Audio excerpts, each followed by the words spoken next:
कविता के अभ्यास के प्रश्न उत्तर करने जा रहे हैं। पतंग कविता का उद्देश्य या प्रतिपाद्य स्पष्ट कीजिए, या फिर कविता के आधार पर जो बाल्यकाल की, जो बचपन की शारीरिक और जो मानसिक दशा है उसका वर्णन कीजिए। उत्तर, इस कविता में कवि ने वर्षा ऋतु के बाद शरद ऋतु के आने के अवसर पर पतंग उड़ाने वाले बच्चों के उत्साह और क्रियाओं का वर्णन किया है। कवि के अनुसार बालक की इच्छाएं व उमंगें खतरों से बेप्रवाह होती है तथा अपनी गतिशीलता से धरती को मापने की शक्ति रखते हैं। यही नहीं, वे खतरों से बचकर दुगने उत्साह के साथ खतरों का सामना करने को वे तैयार रहते हैं। आगे प्रश्न नंबर 2। प्रश्न नंबर 2 में पढ़ रहे हैं हम, कविता के आधार पर बच्चों की मानसिकता पर प्रकाश डालिए, या बच्चे पतंग के साथ साथ उड़ रहे हैं, पंक्ति का क्या भाव है। पतंगों के साथ साथ वे भी उड़ रहे हैं, बच्चों का उड़ान के साथ कैसा संबंध बनता है। ये प्रश्न 3 तरह से आया हुआ है।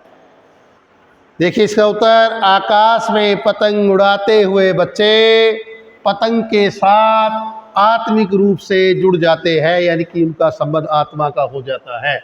उनका तन, मन और आत्मा पतंग के साथ साथ हिलोरे लेने लगते हैं। इस प्रकार बच्चे पतंगों के साथ हिल रहे होते हैं। प्रश्न नंबर 3, रोमांचित शरीर का संगीत का जीवन की लय से क्या संबंध। रोमांचित शरीर का जो संगीत है उसका जीवन की लय से बड़ा गहरा संबंध है। जब मनुष्य का तन मन किसी काम में लीन हो जाता है तो जीवन में एक लय आ जाती है। हम एक निश्चित दिशा में गति करने लगते हैं, तभी हमारा शरीर भी रोमांचित हो उठता है, उसमें संगीत की लय जैसी गति आ जाती है। प्रश्न नंबर 4 देखते हैं हम।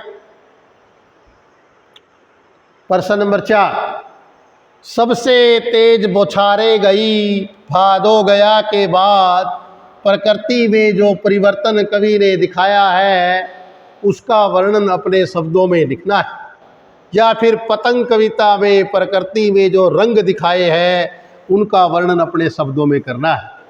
यानी भादों का महीना जाते ही वर्षा समाप्त हो जाती है, इसके बाद सारा आकाश साफ हो जाता है, वातावरण साफ हो जाता है, सारी धूल मिट्टी समाप्त हो जाती है, सवेरे का सूरज खरगोश की लाल आंखों जैसा दिखाई देता है, आकाश मुलायम हो जाता है, बच्चों के पतंग उड़ाने के लिए मौसम सुहावना हो जाता है।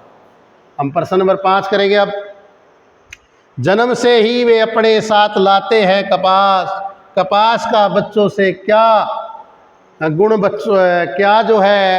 बच्चों से क्या संबंध दिखाया गया है।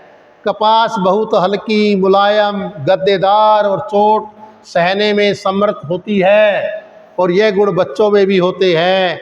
उनके पाँव की तलियों में मानो कपास हो, तभी वे ऊंचाई से कूदकर भी चोट नहीं खाते, बल्कि उनकी कूद से कठोर छत भी मुलायम सी लगने